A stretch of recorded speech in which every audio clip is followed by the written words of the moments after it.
Evet, bildiğiniz gibi Ağustos ayında bir yaz okulu planladık Max Güdü ile beraber. Yaklaşık bir ay baştan sona sürmüştü. 10 tane oturumumuz vardı. Ve peyderpey bu oturumlarda ödevler vermiştim, alıştırmalar vermiştim sizler için. Bunları da en sonda bir oturumla, canlı yayınla beraber yaparız demiştik. Birçok arkadaş yaptılar. Ben de bazen mailler aldım. Alıyorum da hala ödevlerle ilgili. Şu an bu ödevleri en baştan beraberce yapalım istedim. Sizler de eğer sorularınız olursa yine chat bölümünden sorularınızı sorabilirsiniz ödevler esnasında. Tabii ki yaz okuluna katılmadıysanız veya ödevleri yapmadıysanız da yine bu oturumu takip edebilirsiniz. Çünkü oturumda göreceğimiz şeyler aslında uygulamaya dönük şeyler olacak. Dolayısıyla sizin öğrenme sürecinize de katkısı olur bu uygulamanın. Şimdi ilk ödevimiz birinci oturumdan sonra verdiğimiz bir tematik analiz ödeviydi. Bu webinarda hatırlarsınız, katılanlar hatırlayacaktır.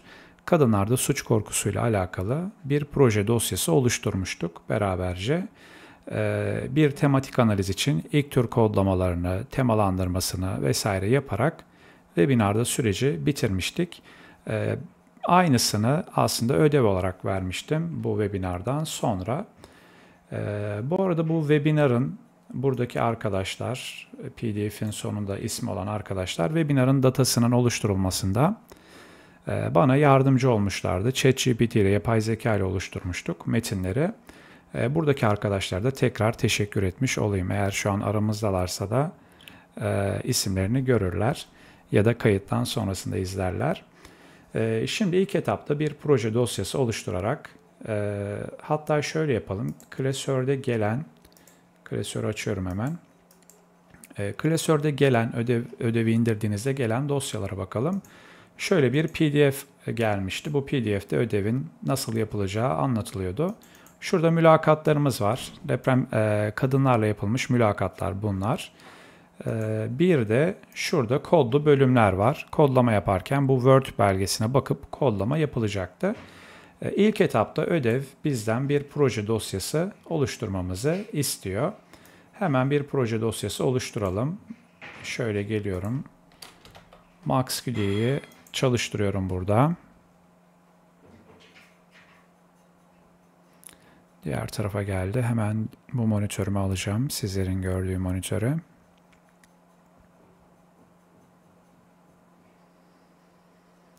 Evet, MaxQD'ye giriş ekranımız geldi. Şurada hemen yeni diye bir düğme var. Proje dosyası oluşturacağımız zaman şuradaki yeni düğmesiyle bu işlemi yapabileceğimizi söylemiştik. Bir kere tıklıyorum hocam. Evet, proje dosyası oluşturacağım pencere açıldı. Masa üstüne kaydedelim. Kadınlarda suç korkusu diye bir isim veriyorum. Bu proje dosyasına. Tamam dedim hocam. Evet. Öncelikle proje dosyamız açıldı. Ne demiştik? Varsayılan ayarda 4 pencere ya da şu şekilde gelebilir. Dikey olarak pencerelerimiz geldi. Biz ilk etapta geri çağrılan bölümler penceresine ihtiyaç duymayacağımız için buradan kapatıyorum hocam geri çağrılan bölümleri. Şimdi ne yapacağız? Bu mülakatlarımızı klasöre geliyorum. Şuradaki mülakatlarımızı MaxQDA proje dosyamıza aktarmamız gerekiyor. Sizlerin çalışmasında da artık veriniz mülakat olabilir. Fotoğraflar, videolar, ses kayıtları hiç fark etmez. Neyi veri olarak kıldıysanız bunları belge sistemine aktarmanız gerekecek. Şurada hemen içe aktar diye bir sekme var. Ama MaxQDA sürükle bırakla veri aktarmayı da destekliyor. Şöyle verilerinizi seçtiniz. Sürükleyip bıraktığınızda belge sistemine görüldüğü gibi Word belgeleri eklenmiş oldu. Belgelere sağ tuşla tıklıyorum. Şöyle sırala diyerek şurada sırala artan dediğimizde birden 10'a doğru numaralandırılmış belgeleri MaxQDA'ya aktarmış olduk. Herhangi bir belgeye çift tıkladığımızda belge tarayıcısında görebilir hale geldik bu şekilde. Dolayısıyla ödevin ilk adımı belgelerin MaxQD'ye aktarılmasıydı. Bunu da sürükle bırak yöntemiyle kolayca yapabileceğimizi gördük. Var mı buradan sorusu olan ya da anlaşılmayan bir yer veri aktarmayla alakalı? MaxQD'yi destekliyorsa aktaracağınız veriyi sürükle bırak yaptıktan sonra programa alacaktır. İkinci olarak tematik analizde ilk adımımız olan veriye aşina olma sürecini yürüteceğimiz pencerenin ismini yazınız. Yeni bir Word belgesi oluşturarak bu hangi pencerede belgeye aşina olacağız bunu soruyor. Daha sonra tüm belgelerinizi ilgili pencerede tek tek açarak paragrafları kontrol edin. Her bir metinde 7 paragraf olması gerekiyor. Aslında bu şey değil, herhangi bir ödev hamlesi ya da ekstra bir şey değil. Sorulduğu şey aslında belge tarayıcısı penceresinin ismi.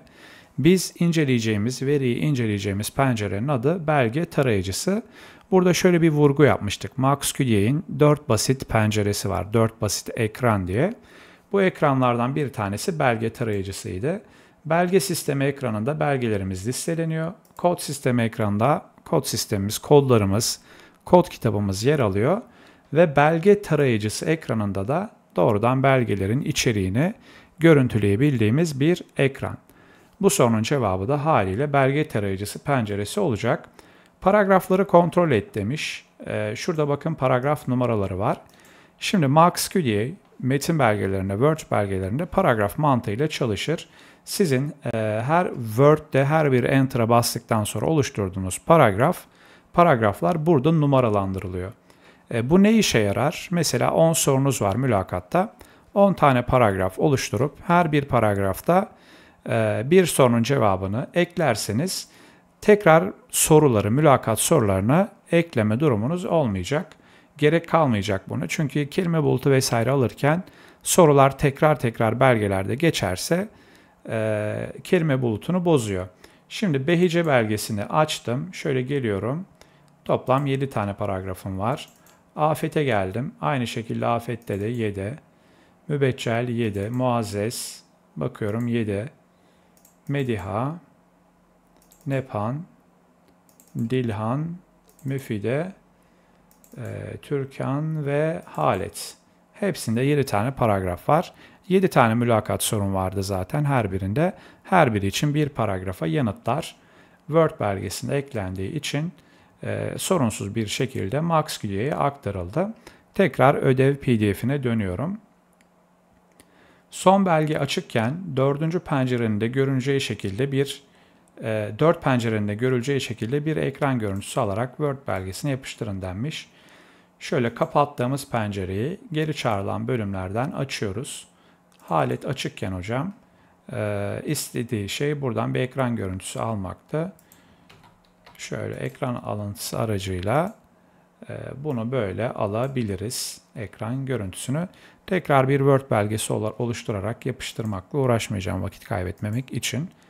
Ama ödevde istenen şey buydu. Sizin 4 pencereye hakim olmanızı sağlamak. Şimdi ikinci bölüme gelelim. İlk ödevle alakalı. İlk kodları oluşturarak kodlamaya başlama.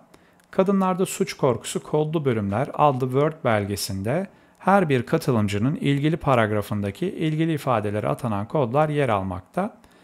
Hemen şöyle belgemizi açalım. Ödev klasörüyle, zip ile gelen. Şuraya geldim. Evet, şurada kadınlarda suç korkusu kodlu bölümler diye bir Word belgesi de eklemiştim ben ödev klasörüne. Şimdi açıyorum. Şu eşitlemeyi kapatayım OneDrive'ı.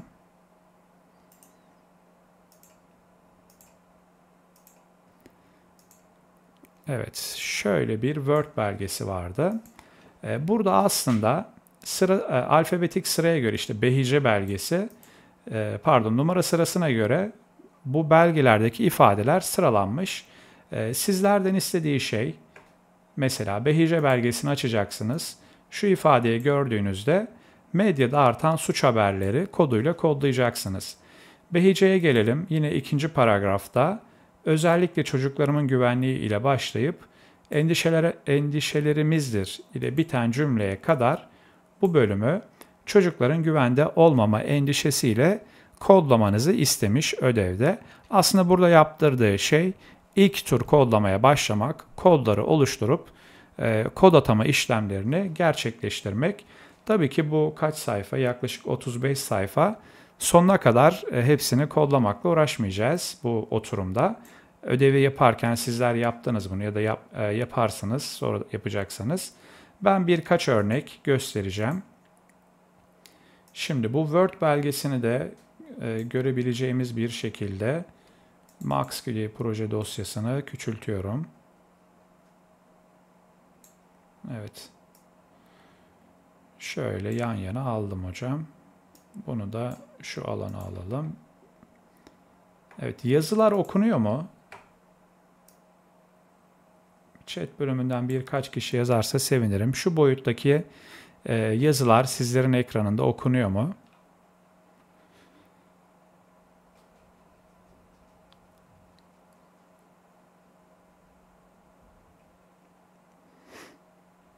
Evet. Cevap gelmedi. Şöyle geri çağrılan bölümleri kapatıyorum. Okunduğunu varsayıyorum hocam. Birazcık büyüteyim hatta şöyle kayıt için. Evet. Evet hocam okunuyor.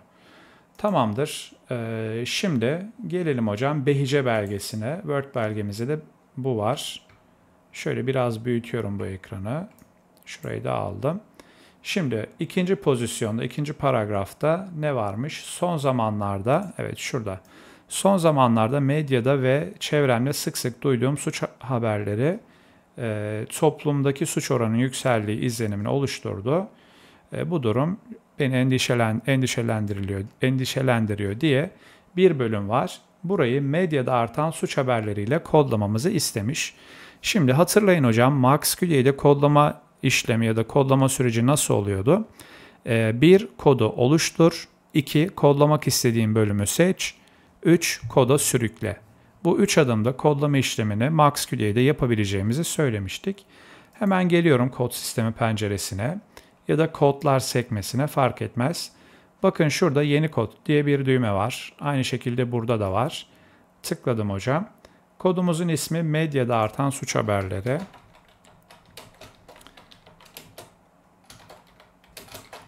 Evet. Rengini turkuaz olarak belirlemişiz burada. Biz de öyle yapalım. Turkuaz olarak belirledik. Bundan sonra tamam diyeceğim. Bakın kodumuz oluştu. İkinci yapacağımız şey kodlamak istediğimiz bölümü seçmek. Az önce olduğu gibi mouse'un sol tuşuyla seçiyoruz. Ve daha sonra buraya sürükleyip bırakıyoruz. İlk parçayı, ilk bölümü bakın kodlamış olduk. Devam edelim. Sonra özellikle başlayıp endişelerimizdir cümlesine kadar olan kısım. Evet, sonuna kadarmış hatta. Burayı da çocukların güvende olmama endişesi ile kodlatmış. Kodlamayı yaparken bir diğer yöntem de kodlamak istediğin bölümü seç. Sonrasında sağ tuşla tıkla. Yeni kod ile kodla. Az önce yaptığımız işlemin aynısı. Sadece bir adım azaltmış oluyoruz. Şöyle seçtim hocam. Şuradan kopyala yapıştır yapacağım. Evet, ismini yazdık. Bunun rengi de kırmızı olsun. Şöyle bir kere tıkladım. Tamam diyorum hocam. Bakın çocukların güvende olmama endişesi olarak gelmiş oldu. Bu kodladığımız bölüm. Üçüncü paragrafa geçmiş. Suç korkusu günlük yaşamın birçok yönüne etkiliyor diye başlamış. Hep bir endişe içinde oluyorum. Şuraya kadar olan kısım.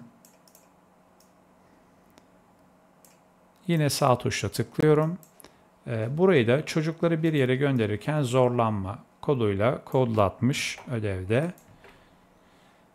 Buna da yeşil rengini vermiş hocam. Tamam dedim. Bakın bu kodlamada geldi. Gördüğünüz gibi. Şimdi sona kadar gitmeyeceğim bu şekilde. Sadece diğer belgeye geçiyorum. Behice'ye. Pardon, Afet'e. Evet, şuradan itibaren afet başlıyor. Şu kodlardan birisini bulabiliriz diye belki afete geçmiştim. Afeti de atlayalım. Mübeccele gelelim. Evet, bakın mübeccelde de medyada artan suç haberleri var. Siz bu ödevde bu şekilde Word belgesini giderek kodlayacaksınız. Bu 3 kodlamayı nasıl yaptıysak aynı şekilde devam edecek. Ekstra bir şey olmayacağı için ve ödevde de çok fazla nokta var. O nedenle biraz hızlı geçeceğim bu aşamayı. Sadece mübeccele geliyorum. Mübeccelde medyada artan suç haberleri, şurada bu durumun ana kaynağı diye bir bölüm var. 2. paragrafta. Gelelim hocam. Bu durumun ana kaynağı sürekli olarak maruz kaldığım suç haberleri ve çevremde meydana gelen olaylar diye bir bölüm var. Burayı da hocam medyada artan suç haberleriyle tekrar aynı kodla kodlamamı istiyor. Böyle bir durumda da yeni bir kod oluşturmaya gerek kalmadan şöyle tutup buraya sürükleyip bırakıyorum. Bakın frekansı arttı. 2 oldu. Bu şekilde birinci tur kodlamalarınızı ya da ilk tur kodlamalarınızı, açık kodlamalarınızı yürütmüş olacaksınız bu Word belgesinden hareketle. Tekrar PDF'e geliyorum. Kod sisteminden kodlarınızı renklere göre sıralayın. Şimdi hocam bu kodlamanın şöyle tek tek bu Word belgesiyle yaptığımız kodlamanın nihai bitmiş proje dosyasını açacağım. Hızlandırmak için şöyle geldim. Çok pardon.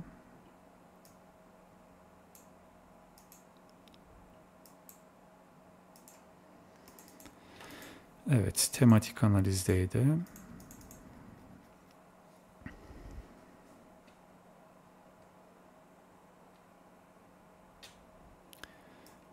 Proje dosyamız açılıyor hemen.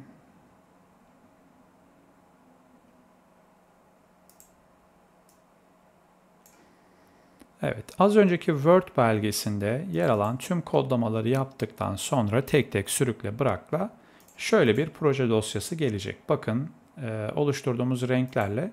Fakat siz karışık bir şekilde oluşturacağınız için şu sıralamayı önce bozuyorum. Evet.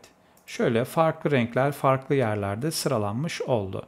Şimdi PDF'de bize diyor ki kod sisteminden kodlarınızı renklere göre sıralayın ve kod sistemi penceresinden tüm kodlarınıza frekanslarıyla göründüğü bir ekran görüntüsünü Word'e yapıştırın.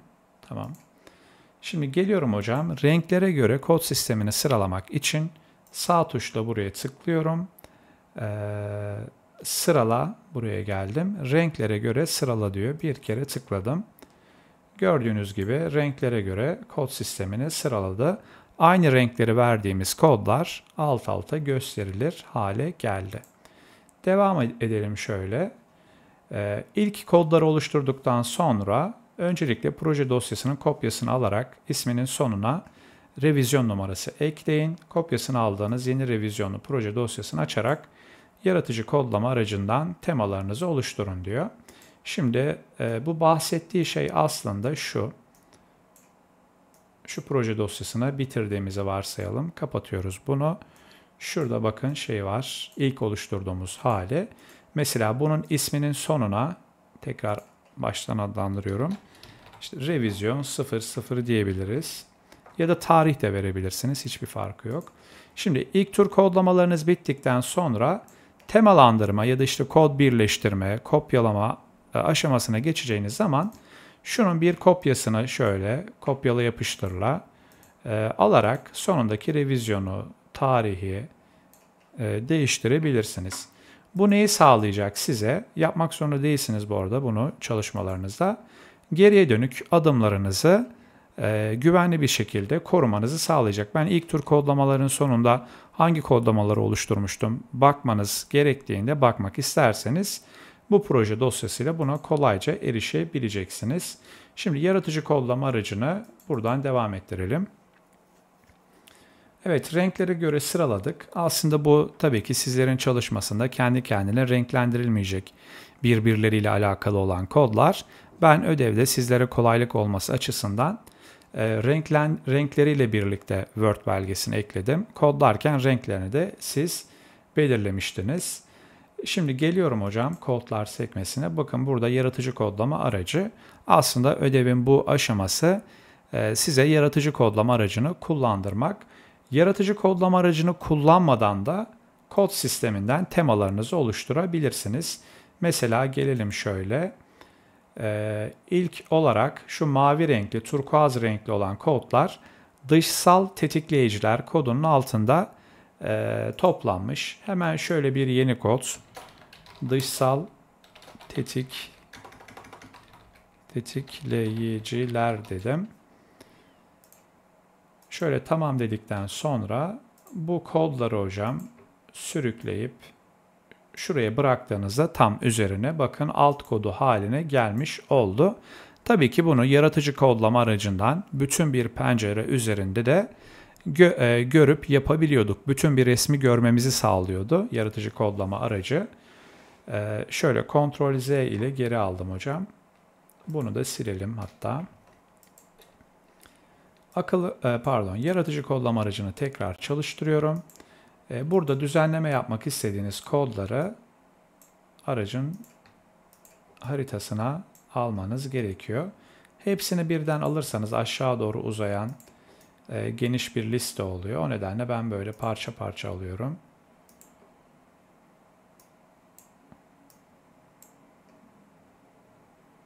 Bir de şu kısmı alalım. Evet. Şimdi hocam buradan sonra Word belgesinde PDF belgesinde olduğu gibi sizden temalandırma yapmanızı istemiş. Mesela mavi renkli olanları dışsal tetikleyiciler altına alacaksınız. Şöyle hemen kodlarımızı bulalım. Şunlar dışsal tetikleyiciler altında olacak. Bunu yaratıcı kodlama aracından nasıl yapabiliriz? Kod sistemi penceresinden nasıl yaptığımızı gösterdim. Aynısını yaratıcı kodlamadan da yapacağız. Kodları düzenlemeye başla dedim. Şurada bakın yeni kod. Dışsal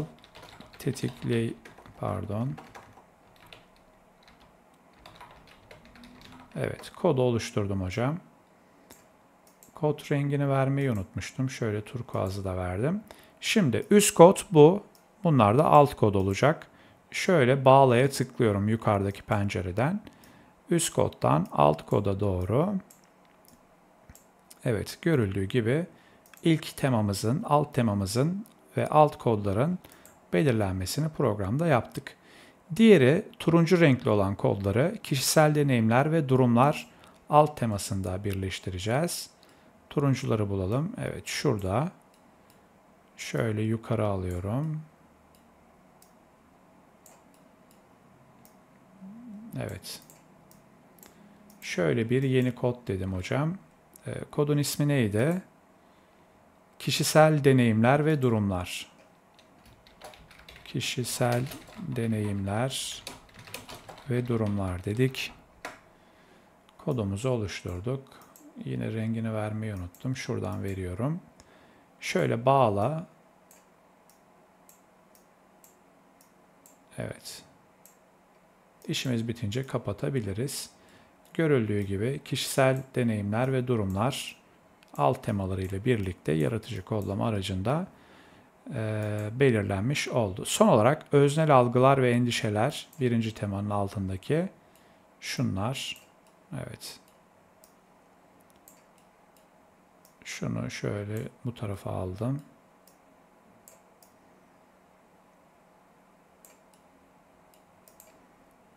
Yeni kod diyorum. Öznel algılar neydi? Öznel algılar ve endişeler. Evet. Rengi de pembeymiş. Tamam dedim.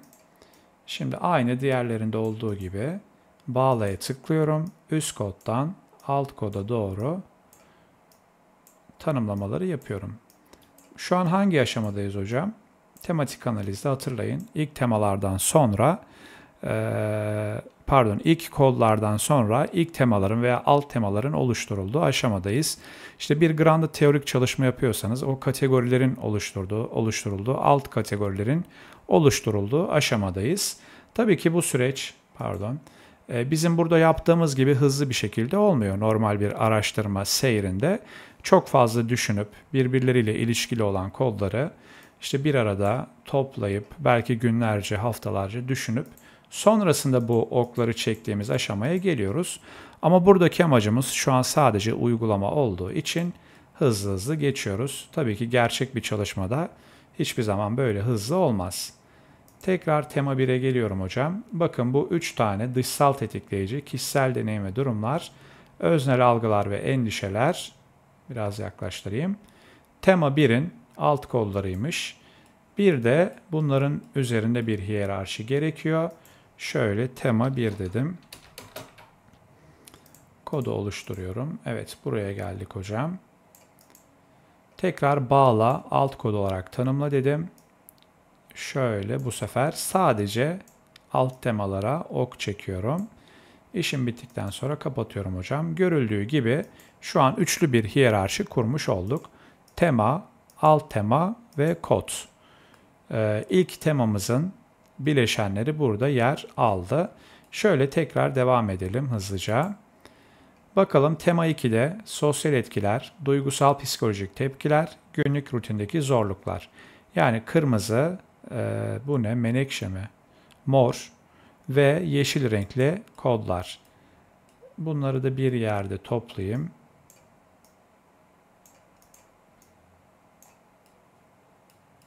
Yeşil renkli olanlar.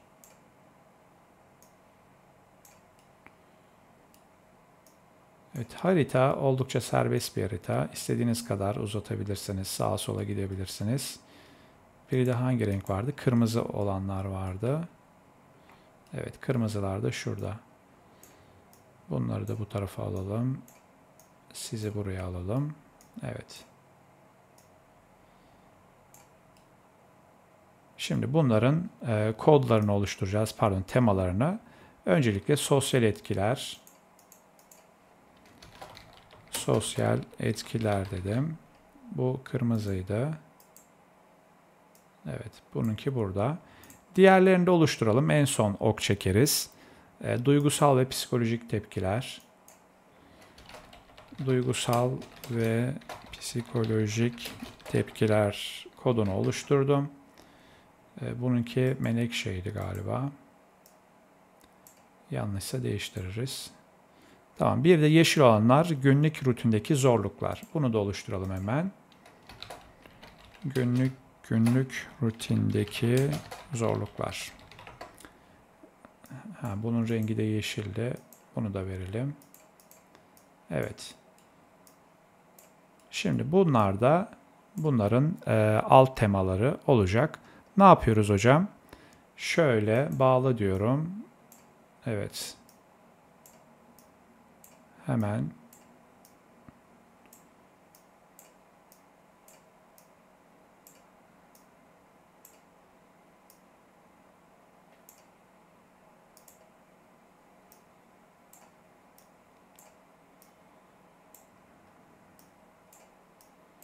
alt temalarını şöyle belirleyelim.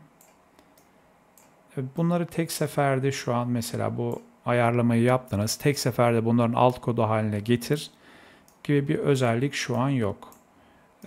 Geçtiğimiz ay bir bildirimde bulunduk buna dair. Böyle bir fonksiyonun geliştirilmesiyle alakalı. Eğer uygun bir yolu varsa muhtemelen yaparlar yakında. Şöyle gelelim, ne kaldı geriye? Evet, burada tema 3 kaldı. Şu tema 2'yi oluşturalım hemen. Bunlar ikinci temanın alt kodlarıydı. Tema 2 dedik. Şimdi de buradan bu temaları belirliyoruz. Şu an amacımız bir görsel araç, görsel harita üretmek kesinlikle değil. Bir bütün ekrana bakarak kod sistemimi düzenliyorum ben. Alt kod, üst kod tanımlaması yapıyorum. Elbette kodlama sürecinin sonunda görsel çıktılar üreteceğimiz aşamalarda gelecektir. Son olarak şu temayı da hızlıca oluşturalım.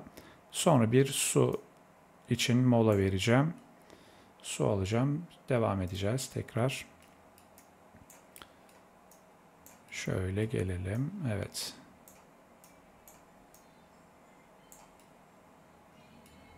Bir de şu kodlarımız var. Bunları da buraya alalım.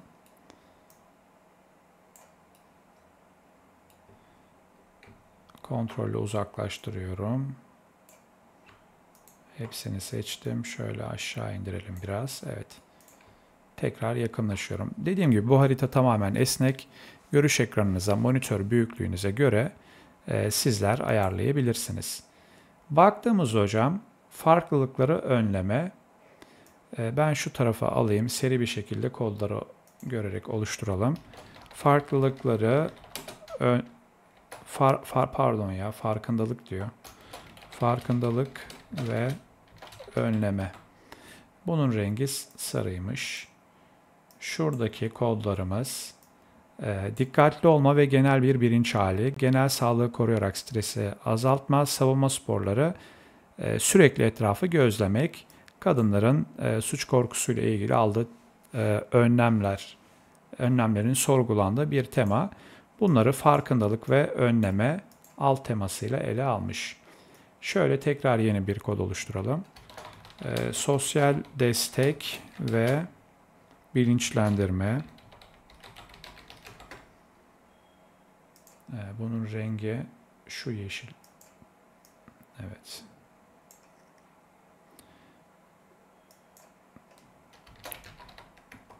Fiziksel ve pratik önlemler. Rengi siyah. Siyah seçemedik. Şuradan seçelim. Evet. Ve son olarak da davranışsal stratejiler bunlar da. Şöyle davranışsal stratejiler. Bunun rengi de kahverengi. Evet. Tekrar hocam geliyorum. Bağla. Seri bir şekilde alt temalarımızı belirleyelim. Bunu dediğim gibi az önce göstermiştim. Kod sistemi penceresinden de rahatlıkla yapabiliriz elbette. Burada sadece bütün kodları bütün halinde görmek daha rahat. Eğer bu çalışmada olduğu gibi çok sayıda kodunuz varsa kod sisteminde sürekli aşağı in yukarı çık kodlara bakmak için ve monitörünüz küçükse efektif olmuyor. Ama böyle bir harita üzerinden gitmek daha kolay oluyor. Bunu da tema 3 diyelim. Tamam diyorum hocam. Şöyle buraya aldım. Bunların alt temaları. Evet, bu şekilde temalandırma işlemini yaptık. 3 tane temamız var. 1, 2, 3. 1, 2, 3, 4, 5, 6, 7, 8, 9, 10 tane de alt temamız var. Şimdi işimiz bitti. Temalandırma sürecini yaptık. Yani PDF'deki kaçıncı maddeydi bu? Üçüncü madde temaları aramak başlığındaki aynı burada kod sisteminde olduğu gibi yaratıcı kodlamada bunu yapmış olduk. İşimiz bittikten sonra yaratıcı kodlamadaki kod sistemini ya da yaratıcı kodlamada oluşturduğumuz sisteme MaxQD'nin kod sistemine nasıl aktaracağız?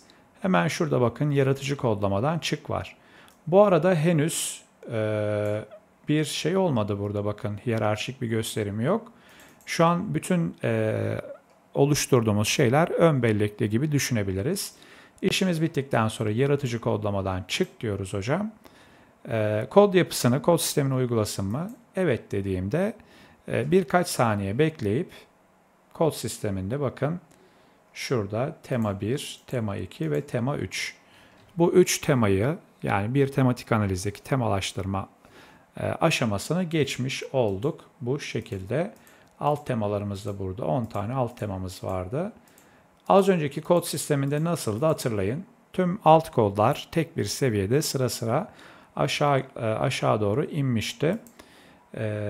Bir diğer aşamada dördüncü ödev adımı. Dördüncü aşamada temaları gözden geçirebileceğimiz tüm araçları teker teker açarak birer ekran görüntüsü ekleyin demiş. Şurada hemen bir su alıp geleceğim hocam. Şöyle bu tarafa geliyorum. Sizlerden 1 dakika rica ediyorum.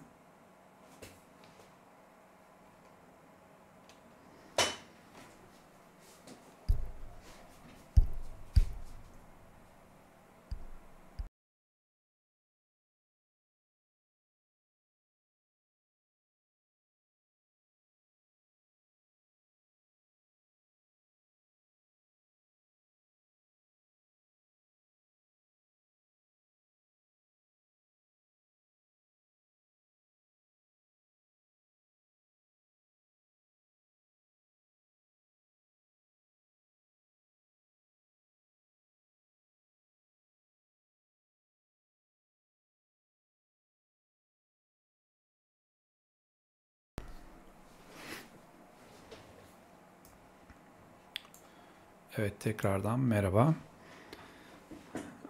Devam edelim hocam. Ne dedik? Dördüncü aşamada temaları gözden geçirmek. Şimdi oluşturduğumuz temaları tabii ki ilk olarak kod sistemi penceresiyle gözden geçirebiliriz. Şöyle açtığımızda temaları incelemek mümkün bu şekilde. Bir diğer temaları inceleyebileceğimiz araç yaratıcı kodlama aracıydı. Elbette bununla da kolaylıkla inceleyebiliriz. Şurada bakın akıllı kodlama aracı var. Bir kere tıklıyorum. Burada da sadece temaları değil, aynı zamanda yapmış olduğumuz kodlamaları da, mesela dışsal tetikleyiciler altında yer alan kodlarla yapmış olduğumuz kodlamaları da akıllı kodlama aracıyla görüntüleyebiliyoruz. Bir adımımız vardı tematik analizde. O webinara katıldıysanız hatırlarsınız. Bu arada YouTube'da kayıtları da var, Yaz Okulu diye. Orada şey yapıyorduk. Bu ilk temaları oluşturduktan sonra tekrar kodlu bölümleri detaylı bir şekilde inceleyerek temaların olgunlaştırılması gerekiyordu. Ya da atıyorum medyada artan suç haberleri. Bakın Behice'de kodlamışız birinci belge. Bir de 7. belge Dilhan'da kodlamışız. Yani arada 6 tane farklı diğer ya da 5 tane belgeler var. Acaba ilk başta kodladığımız şeyle en sonda kodladığımız bu kodda kodladığımız bölümler birbirini tutuyor mu? Bir anlam kayması olmuş mu kodlama yaparken? Çünkü bu uzun bir süreç, kodlama süreci belki aylar sürüyor. Eksen kayabiliyor bazen. Bunun kontrolünü de sürekli yapmak gerekiyor. O nedenle akıllı kodlama aracıyla her bir kodunuzu ya da işte her bir temanızın altında yaptığınız kodlamaları bu şekilde inceleyebilirsiniz. Dördüncü sorunun cevaplarından biri de akıllı kodlama aracı. Bir diğeri de hocam geri çağrılan bölümler penceresi. Mesela bu temalandırma süreciniz bitti. Acaba ben dışsal tetikleyiciler, sadece dışsal tetikleyiciler koduyla neler kodlamışım? Şöyle, giriş sayfası, geri çağrılan bölümler. Evet, penceremiz buraya geldi. Kodlama aşamasında bunu kapatıyoruz. Çünkü ilk etapta kodlarımız vesaire yok ya da kodlama kontrol etmeyeceğiz. Şimdi belgelerimi etkinleştiriyorum. Buradan dışsal tetikleyicileri etkinleştirdiğimde bakın sadece bu alt temanın kodlarıyla kodladığım bölümler buraya gelmiş oldu. Mesela şu an hangi belge açık? Dilhan açık. Atıyorum Muazzez bu ifadeyi söylemiş. Bu durumun ana kaynağı sürekli olarak maruz kaldığım suç haberleri ve çevremde meydana gelen olaylar. Dışsal tetikleyiciler medyada artan suç haberleri koduyla kodlanmış. Şurada etkinleştirdiğimiz kodlar arasında. Hocam şu linke tıkladığımda bunun öncesinde sonrasında ne demiş? Hemen ilgili bölüme gidiyor. Kodladığınız bölümlere bu şekilde seyahat edebilirsiniz geri çağrılan bölümlerle. Biz sadece dışsal tetikleyiciler değil de şöyle tema 1'de kodladığımız bölümleri görmek istediğimizde tema 1'i etkinleştirirsek tüm belgelerle bakın buraya gelmiş oldu. Danışman hocanız dedi ki ilk temayla kodladığın bölümleri bana bir at, neler kodlamışsın bakayım. Böyle bir durumda bu geri çağrılan bölümler penceresine getirip bunları etkinleştirerek şöyle Word, Excel ya da farklı formatlarda HTML, PDF dışa da aktarabilirsiniz. Yaptığınız kodlamaları kontrol edeceğiniz, temalarınızı derinlemesine kontrol edeceğiniz bir diğer pencere. Ya da hocam şöyle tema 1'i küçültüp daraltıp şöyle çift tıkladığınızda kodlu bölümler açılır. Tema 1'in altında yer alan tüm kodlarla kodlanmış kaç bölüm varmış? 66. Bakın burada da 66 bölüm var. Tıkladığınızda şurada ön izlemeleri yer alıyor. Tıkladığınızda ilgili bölümler hem burada görüntülenir hem de belge tarayıcısında gider. Buradan da hocam tema 1'i tek seferde yine Excel, HTML ya da şurada bakalım başka ne var? Word belgesi var, Excel var, HTML var. Bu tabloyu dışa böyle aktarabilirsiniz kolayca. Şöyle sadece dışsal tetikleyicilere tıklarsanız tema 1 altındaki dışsal tetikleyiciler kodlarıyla kodlu bölümler gelir. Yani istediğiniz kadar daraltabilirsiniz bu kısmı. Bu da sadece tek bir temaya, koda odaklamak istediğinizde kullanabileceğiniz bir opsiyon. Ya da işte sadece Muazzez'de sağ tuş, Muazzez'de kodladığınız bölümler derseniz Temalara göre de sıralandırıyor, renklere göre.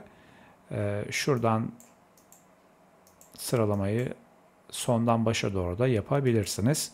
Bunlar hocam hep temalarınızı derinlemesine inceleyebileceğiniz pencerelerde ödevin bu bölümünde.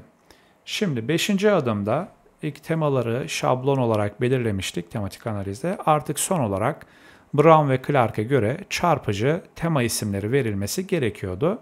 Bu aşamada bizler için tema isimleri oluşturuldu ödevde. Mesela birinci tema bireysel ve toplumsal kırılganlığın gölgesinde suç korkusu olacak. Biz geçici olarak tema 1 diye adlandırdık ama tabii ki bu temalaştırma işlemini yaparken bu kodların neyi ifade ettiğini düşünerek, benzerlik olduğunu düşünerek biz tema 1'in altına almıştık. Şöyle gelelim isimlere. Evet, bireysel ve toplumsal kırılganlığın gölgesinde suç korkusu.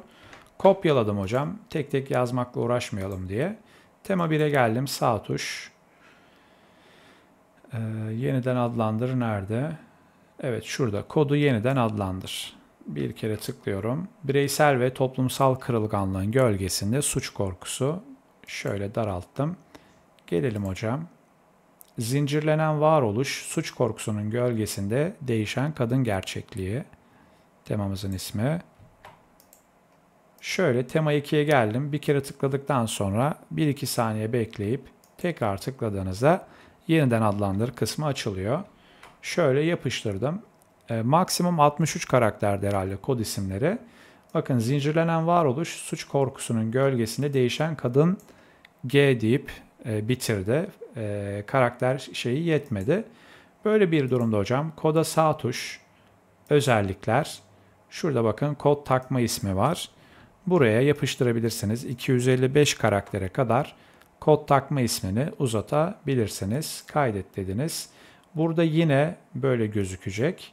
Ama atıyorum işte raporlarda akıllı yayıncıdan bir rapor alırsanız işte takma ismi kullan gibi opsiyonlarda söz konusu olacak.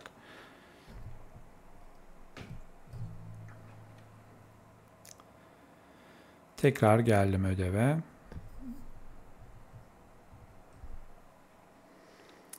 Artık son olarak zincirlenen varoluşta güvence arayışı, kadınların savunma dansı bu temanın isminin kullanılması istenmiş. Şöyle tema 3'e tıkladım. Bunun adını da böylece değiştirmiş oldum. Şimdi burada tema isimlerini verdik. Her bir temaya aşağıdaki açıklamaları ekleyin memo olarak. Son olarak kod sistemindeki tüm hiyerarşiyi daraltarak 3 temanın gözüktüğü bir ekran görüntüsü alın demiş. Bu son aşamaya geldiğimizde artık temalar oluştuktan sonra bu temanın bir açıklaması, temanın neyi ifade ettiği kısaca belirtilmeliydi Brown ve Clark'a göre. Yani bir künye gibi. Biz de bu künye bilgisini buraya ekledik. Bunu memo olarak MaxQD'ye alabiliriz. Şöyle geldim hocam. Bireysel ve toplumsal kırılganlığın gölgesinde suç korkusu. Bakın şurada memo çubuğu var. Bu belge sisteminde de var, kod sisteminde de var, belge tarayıcısında da var. Şöyle çift tıkladığınızda buraya memosu açılır bunun. Bakın sarı bir ikon geldi. Buraya hocam kopyaladığımız şeyi silelim. Şöyle biçimlendirmeden yapıştır dedim. Evet. Memo da buraya eklenmiş oldu. Bu tema dışsal tetikleyicilerden, kişisel deneyimler ve durumlardan ve öznel algılardan ve endişelerden kaynaklanan suç korkusunun kapsamlı bir yansımasıdır. Temanın künyesini çıkarmış olduk. Şurada hocam kod memolarını işte atıyorum bu bir kodun tanımı olduğunu varsayarak ne bileyim T ikonunu verebilirsiniz görüldüğü gibi. Şimdi hemen hızlıca bu temanın memosunu da alalım. Bunu da buraya alıyorum. T olsun ikonu. Kapattım. Son olarak da 3.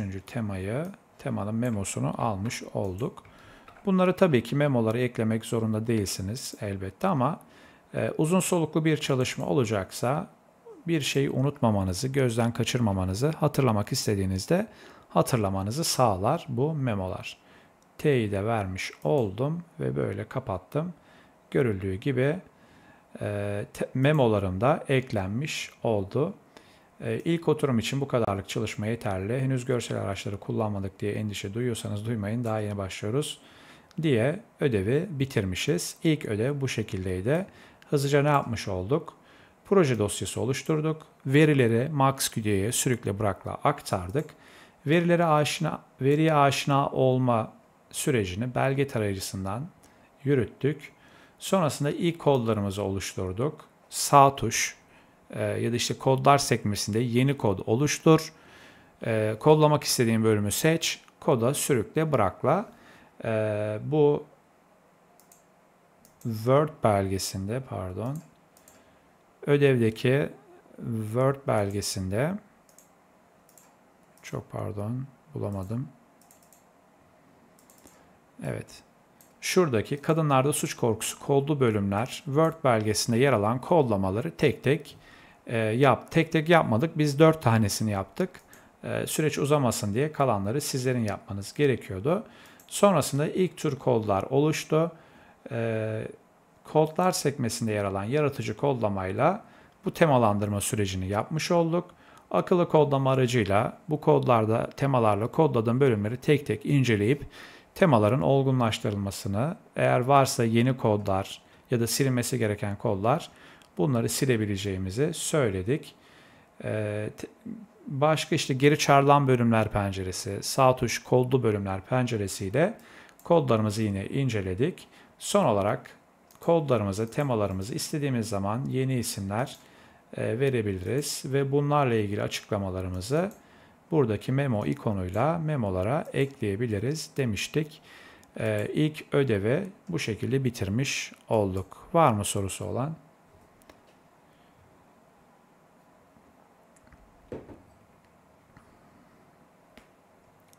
Sanırım sorusu olan yok.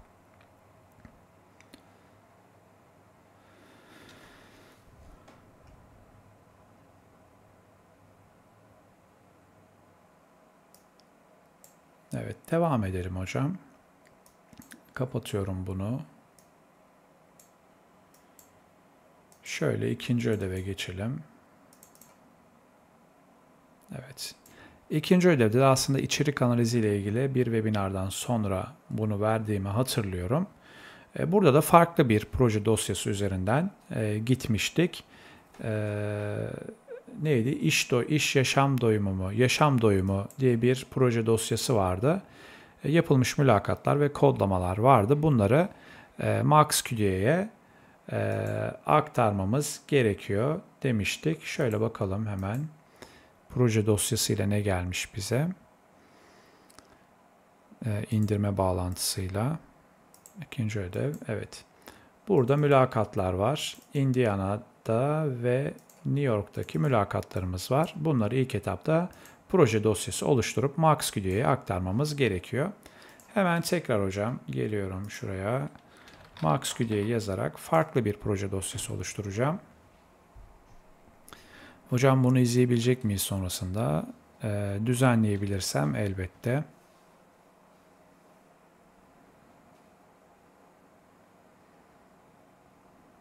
Şöyle yeni bir proje dosyası oluşturalım. Yine masa üstüne yaşam doyumu diyorum bunu da. Evet. Proje dosyamız oluştu. Şimdi gelelim buraya. Bu Word belgelerini tek tek aktarıp burada belge grubu oluşturabiliriz ama hocam bunun yerine şöyle tutup sürükle bırak yaptığımızda bakın New York ve Indiana diye 2 tane belge grubu oluştu. Altındaki belgeler de otomatik olarak eklenmiş oldu. Gelelim Word belgesine. İkinci adım kod sistemini oluşturmak. Bu çalışmada kullanmanız gereken kod sistemi Excel olarak klasöre eklendi. Yaşam doyumu kod sistemi diye. Kod sistemini 2 farklı yol oluşturabileceğimizi söylemiştik. Birincisi MaxQD'de kod sistemi penceresinde tek tek kodlar oluşturmak. Aslında az önce yaptığımız şey işte kodlar sekmesinde veya kod sisteminde yeni kod deyip kodun ismini vesaire yazıp kodları oluşturmak. İkinci olarak da içerik analizi ile ilgili webinarda hazır bir kod sistemine MaxQD'yi aktarmaktan bahsetmiştik. Bunun için Excel'i kullanabiliriz. Şöyle gelelim hocam.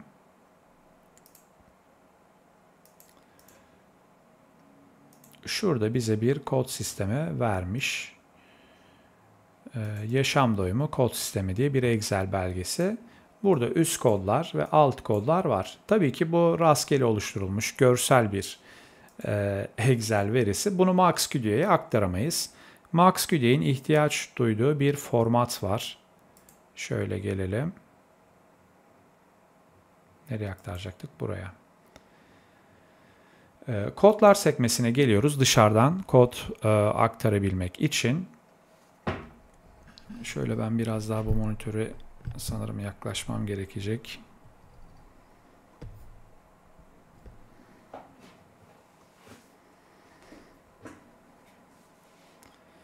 Kodlar sekmesine geldim hocam. Bakın şurada kodları ve memoları Excel tablosundan içe aktar diye bir düğme var ya da araç var. Bir kere tıklıyoruz. Burada bize diyor ki kod sisteminin bu şekilde olması lazım. Yani kod ve memo diye bir sütun olacak. Üst kod ilk başta yer alacak. Eğer altında alt kod varsa yine üst kodun ismi, büyüktür işareti ve alt kodun adı. Burada sola eğik slash da oluyordu. Yanlış hatırlamıyorsam. Neyse biz şunu şöyle kopyalayalım. Şeyi görebilmek adına tam olarak ne lazım bize? Excel'e geliyorum. Yeni bir Excel oluşturdum. Sağ tuş yapıştır dedim. Şurayı silelim hocam. Evet, bizden şöyle bir yapı istiyor. MaxQDA. Codename 1 büyüktür işareti ve alt kodun ismi varsa memoların kendisi. Şimdi buradan Excel'i oluşturmamız gerekiyor içe aktarabilmek için. Eğer Allah Allah.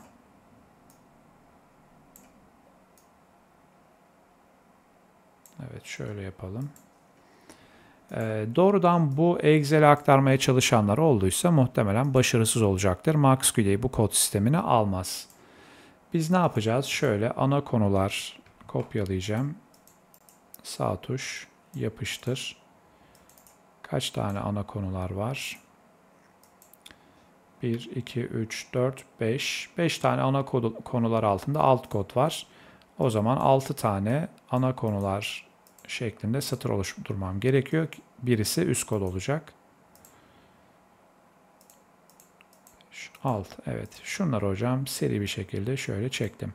Bu arada memo yok. Açıklamak istediğim, eklemek istediğim memo yok. Memo metinlerini sildim. Burada hocam memo diye bir sütun kalacak. Sütunu silmeyeceksiniz. Memoları bir şey yazmanıza gerek yok. Şimdi bu üst kod duracak. Hatta bunu da sıra sıra şöyle yapıştırayım hepsine. Burada boşluk bırakmış mı? Evet, bir tane boşluk bırakmış. Aslında burada en güzeli sola eğik slash. Daha önce de onu kullanıyorduk. Bu büyüktür yeni geldi. Evet, şimdi ne var burada? Kariyer.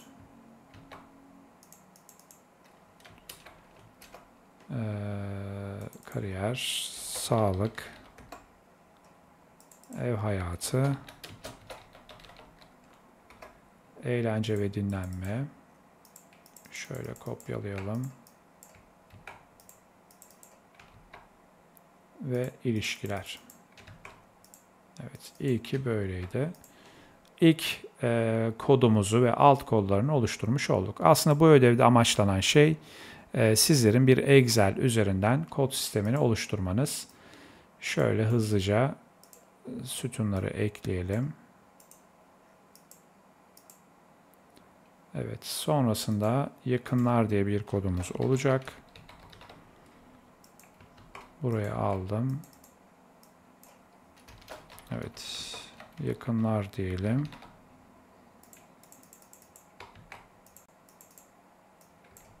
Ebeveynler.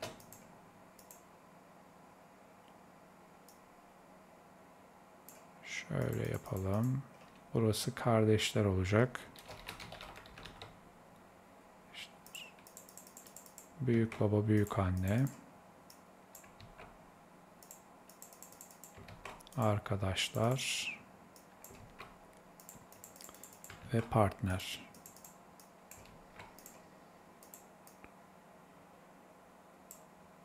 Şöyle hikayeden ipuçlarına bunu da alalım.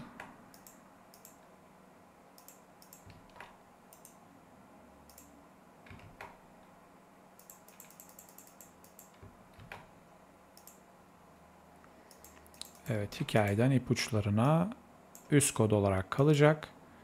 Şöyle ikonu almak adına buradan alıyorum. Hikayeden ipuçlarını şunları silelim. Evet, bunun adı mutluluk. Şu an ne yapıyoruz? Excel'den MaxQD'ye kod sistemini aktaracağız. Excel'i hazırlıyoruz. MaxQD'nin istediği bir formata getirmeye çalışıyoruz. 3, 1, 2, 3. Bir tane daha alacağız. 4 tane alt kodu var. Mutluluk, üzüntü,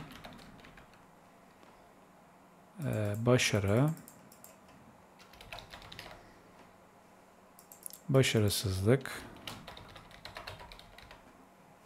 son olarak değerlendirme diye bir kodumuz var. Değerlendirme.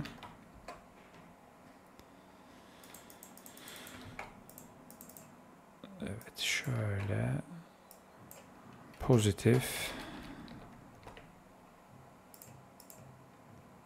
kararsız, negatif. Şurayı kararsız yapalım. Bunu da negatif yapalım. Son olarak bir de genel memnuniyet diye bir kodumuz var. Bunun alt kodu yok.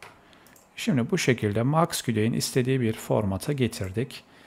Sizlere gönderilen Excel'de böyle bir kod sistemi vardı.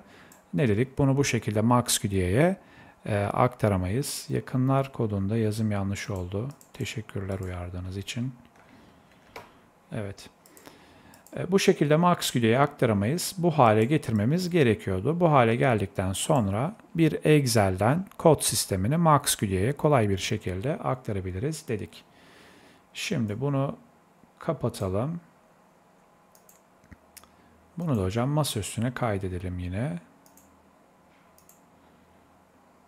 Bulması kolay olsun diye kod sistemi. Evet, kaydet dedim. Kapatabiliriz.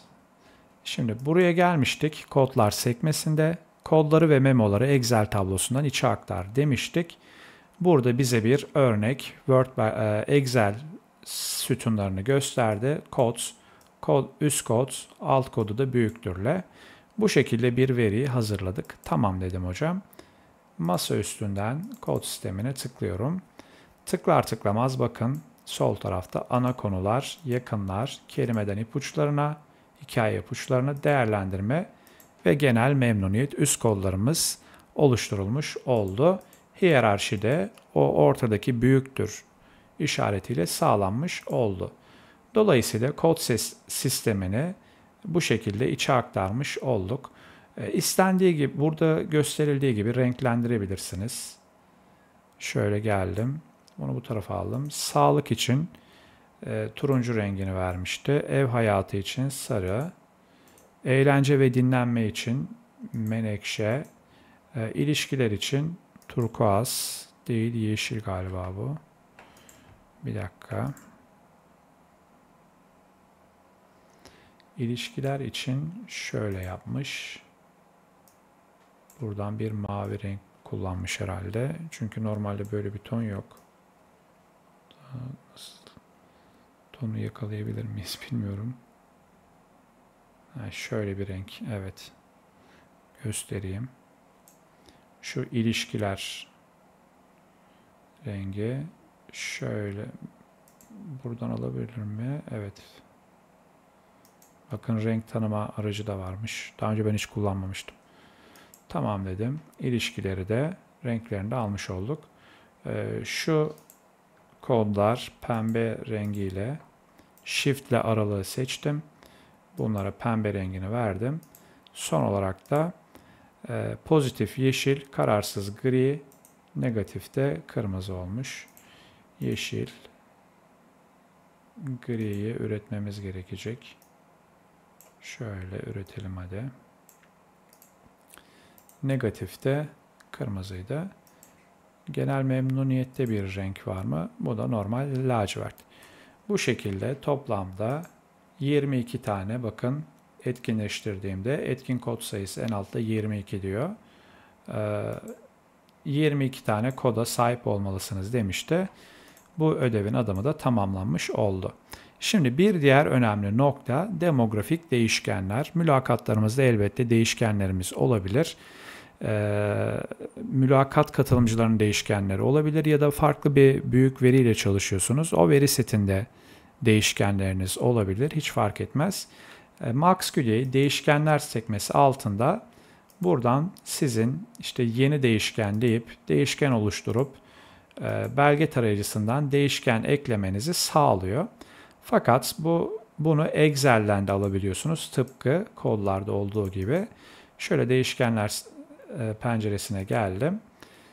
Bakın şurada her bir katılımcının isimleri var. Bunların değişken değerleri yer alıyor. Tabii değişkenlerde de yine MaxQD'yi Excel'den değişken alabilmesi için sizden belli başlı bir format oluşturmanızı istiyor. Bu şekilde aktarmaya çalışırsanız bu değişkenleri almayacaktır. Şöyle bunu görmenin en güzel yolu hocam, değişkenler sekmesine gelip belge değişkenlerini dışa aktar diyor. Bakın buna tıklayalım. Excel olarak masa üstüne alsın değişkenleri.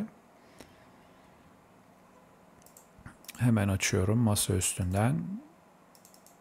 Evet. Bunun adını değiştirmemiz gerekiyor. Bir dakika.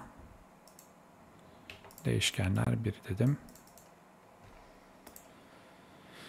Şimdi MaxQDA tarafından oluşturulan değişken Excel'e siz bu şekilde aktarırsanız değişkenleriniz MaxQDA alacaktır. Fakat elzem olması gereken iki sütun var. Belge adı ve belge grubu sütunları.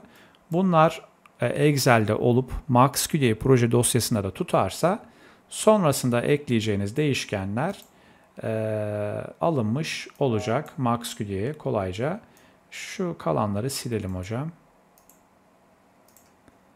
Kaç tane değişkenimiz vardı bizim? Burada 1, 2, 3, 4. Hatta şuraları filtre koyalım. Bunları tabii ki bilmek zorunda değilsiniz. Ben kolaylık olsun diye şöyle alfabetik sıraya göre sıralarım. Yoksa tek tek satırları, sütunları bulup sizler de manuel olarak yazabilirsiniz. 4 tane bizim değişkenimiz var. 1, 2, 3, 4. Şuradaki ifadeleri siliyorum. Bunu zaten MaxQDA'dan dışa aktarmamın sebebi bir örnek şablon olsun. MaxQDA'ya geri benim değişkenlerimi eklerken kolaylık olsundu amacım. O nedenle bu şablonu oluşturmuştum. Şimdi buradaki Alex, Devin bu sıraya göre belgeleri sıralayalım. Burada da kopyala yapıştır yapabilmek için tek tek yazmamak adına. Bunu da hocam A'dan Z'ye sıralıyorum. Tekrar geldim buraya. Artık şuradan şöyle kopyalayıp hatta şöyle kopyalayıp yapıştırdığımda MaxQDA'ya artık değişken değerlerini aktarabiliyorum. Burada tabii ki ödevi hazırlarken kasıtlı olarak size böyle verdim. Çünkü ben hazır bir şekilde Excel'e versem o zaman içe aktarmak çok kolay değişkenleri. Sizlerin çalışmalarınızda böyle bir durum olmayacak. Excel'i sizin hazırlamanız gerekecek. O nedenle bu ekstra uğraşla muhatap oldunuz. Şimdi hocam kaydedelim. Tekrar şöyle belgeleri A'dan Z'ye belge gruplarına göre de sıralayabilirsiniz. Çok önemli değil.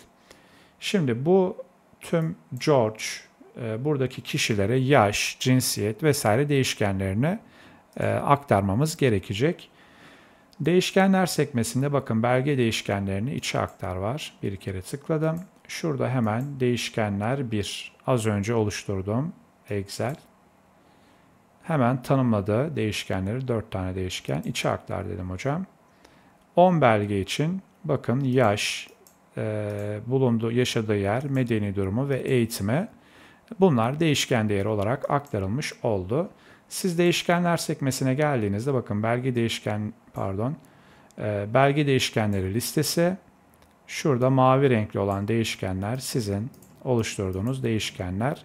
Veri editörüne geldiğinizde de burada yaş, işte konum, medeni durum ve eğitim değişkenlerinde değerleriyle beraber görebiliyorsunuz. Bunları seri bir şekilde Excel'den aldık. Hocam Excel ile uğraşmayıp buradan yeni değişken oluştur. Deneme 1 diyelim. Buraya gel. Tek tek buradan değerlerini yaz gibi. Bu da mümkün elbette. Fakat Excel'de bazen daha kolay olabiliyor süreç. Ya da işte SPSS'de daha hazırlamış da olabiliyorsunuz. Bu tarz durumlarda MaxQ'ye bunları içe aktarmanıza da izin veriyor. Böylece tüm belgelerimiz için değişken değerleri de 3. adım kapsamında eklenmiş oldu. 4. adımda artık veriyi kodlamak gerekiyor. Yine size bir Word belgesi de göndermiştim bununla alakalı. Ödev klasörüne geliyorum. Bakın şurada kodlu bölümler var. Bir önceki ödevde olduğu gibi şurada mesela hangi belge bu? Mülakatlar Alex belgesi. Geliyorum hocam. Mülakatlar Alex belgesine. Şu C4. bölümü bir alanı diyor. Sonuna kadar hangi kodla kodlamış? Ana konular kariyer. Bakın şurada üst kod, alt kodu kariyer koduyla kodlamış. Şöyle 4. paragrafın tamamını. Hocam ana konuları açalım. Burada kariyer. Şöyle sürükleyip bıraktığınızda kariyer koduyla kodlanmış oldu. Tüm belgelerde bu 4. paragrafı aslında kariyer koduyla kodluyordu. Evet. Şimdi gelelim mesela George'a. 4. paragrafı seçip kariyere sürükle bırak. Buraya geldik. Bunu seç, sürükle, bırak. Tam tersi de söz konusu. Paragrafı seçtiniz. Kodu sürükleyip bıraktığınızda bakın kariyer kodunu oluşturmuş oldu. Sonuna kadar gitmeyeceğim hocam bu kodlamaydı. 2. paragraflar sağlıkla kodlanmış. 6. paragraflar yani 2. cevap. Bunu da şöyle sağlık, kim, sağlık. Bu şekilde Word belgesinde olduğu gibi kodlamalarınızı yapmanız gerekiyordu. Bu ödevde kodlamanın da nasıl yapıldığını zaten gösterdik. Bir kere daha göstermiş oldum. Şimdi bakalım, devam edelim. Ödevin sonunda ne var?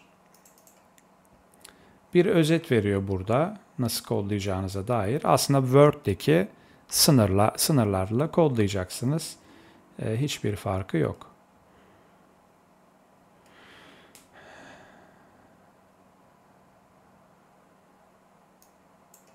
Yine kodlama ile ilgili notlar. Bu Word belgesinden kodlamayı bitirdiğinizde aslında 2. ödevde bitmiş oluyordu. Bu kodlama bittikten sonra yine şöyle bir proje dosyası bizi karşılayacak. Tüm kodlarımız, 22 kodumuz burada. Her bir belgede kodlamalar söz konusu. Burada olduğu gibi aynı kodlar zaten Word belgesinde de yer alıyor. Bu da 2. ödevde hocam. 2. ödevi de bu şekilde tamamlamanız gerekiyordu. İlk 2 ödev aslında proje dosyası oluşturma, gruplandırma, belge sisteminden belgelerinize, yeni kodlar oluşturma, metin bölümlerinize, ilk 2 ödevde de metin vardı sadece, metin bölümlerinizi kodlama, oluşturduğunuz kodlarla kodlamayı içeriyordu. Ve bir de ek olarak değişken oluşturmayı, dışarıdan değişken aktarmayı içeriyordu. İlk 2 bölüm bu şekilde, ilk 2 ödev. Ondan sonra 3. ve 4. ödevler var.